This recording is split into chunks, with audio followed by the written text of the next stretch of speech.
أبحر سليم وحده على سفينته الصغيرة نجمة البحر، وكان يفضل وحدته على أي صوت آخر. في كل صباح يفتح الشراع ويحسب المسافة بالنجم والظل، ويسجل في دفتر بال: هنا يبدأ المجهول. وفي ذلك اليوم لمعت في الأفق غيمة لا تشبه غيماً. كانت الغيمة كأنها ستار رقيق يخفي شيئاً معيناً، وكلما اقترب سليم ازداد الضوء اختناقاً. ثم ظهرت جزر صغيرة متناثرة كأنها حجارة سقطت من جيب البحر، ورأى مياهاً هادئة على غير عادتها، لا موج فيها ولا زبد، فشعر أنه دخل منطقة تستمع. أخرج سليم البوصلة، فدارت إبرتها دورانا غريبا، ثم وقفت على جهة لا يعرفها. تأمل السماء فلم يجد نجما يستدل به، وكأن الجزر تبلع الإشارات. لم يخف، ولكنه شعر بتحذر لذيذ، فأنزل السفينة بطئا نحو خليج ضيق، وألقى المرساة على مهل. نزل إلى الشاطئ وحده، فوجد رملا أسود ناعما يلمع كأنه مبلول بالزيت. كانت أصداف صغيرة ملونة مرتبة في خطوط منتظمة، لا كأنها موجا يرمي بها، بل كأن يدا خفية تصففها. مشى سليم متأنيا، وكل خطوة تحدث صوتا خافتا كأن الأرض تجرب صبره. عند حافة الشاطئ وجد قوسا حجريا قديما نحتت عليه رموز لا تشبه حروفا. لم يقل أحد شيئا، ولم يسمع صوتا، ولكنه أحس أن القوس يدعوه للتقدم.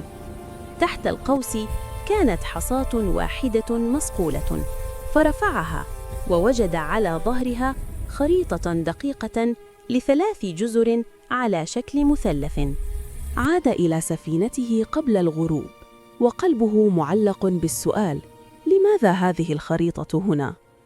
في الليل سكنت الريح، وصار البحر مرآة سوداء، فما بدأت نقط زرقاء تتلألأ تحت السفينة كأن مدينة ضوئية تسير في العمق. راقبها سليم طويلاً، فرآها تتجه نحو الجزيرة الثانية، فعرف وجهته. مع صباح ضبابي رفع الشراع وتبع خيط الضوء في الماء. كانت الجزيرة الثانية أعلى، صخورها كأسنان بازلتية، وطيور بيضاء تدور صامتة فوقها. عند المدخل وجد ممراً مائياً ضيقاً، فدفع السفينة بيده حتى دخل، وفي داخلها سمع خرير ماء عذب، فتبعه بفرح حذر. قاده الخرير إلى كهف منخفض، وفي سقفه شقوق تدخل منها خيوط ضوء ضعيفة. على الجدار كانت رسوم لمراكب صغيرة ونجوم، وتحتها خط يتجه إلى الجزيرة الثالثة. وجد سليم حجراً مجوفاً فيه قطعة نحاسية تشبه مرآة صغيرة. أخذها وقال في نفسه: هذا مفتاح، ولكن لأي باب؟ قبل أن يرجع إلى السفينة تغير الهواء، هبت ريح سريعة، وتكاثف الضباب حتى صار جداراً. أدرك سليم أن المنطقة لا تحب التأخير. سارع إلى نجمة البحر وثبت الحبال، وجعل للشراع وضعاً يقاوم الريح. وحين اندفعت الأمواج لم يرى خطاً واحداً في السماء، فاضطر أن يثق بحسه وبالمرآة الصغيرة. أمسك المرآة ووجهها نحو أي بقعة أفتح في الضباب، فكانت ترسل شعاعاً خفيفاً يشير كأنه سهم. تبع السهم دقائق طويلة حتى انفرج الضباب فجأة، وظهرت الجزيرة الثالثة، خضراء كأنها حلم بعد عتمة. كانت أشجارها طويلة متدلية كالستائر، وتحتها ممر مائي هادئ يدعو إلى الدخول. دخل سليم وحده، وترك السفينة تتأرجح على موج خفيف. في عمق الجزيرة رأى برجاً حجرياً قديماً أشبه بمنارة منسية.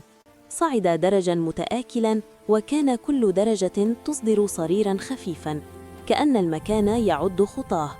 في الأعلى وجد إطاراً معدنياً كبيراً لمرآة مفقودة، وحوله 3 مواقع كأنها لعدسات.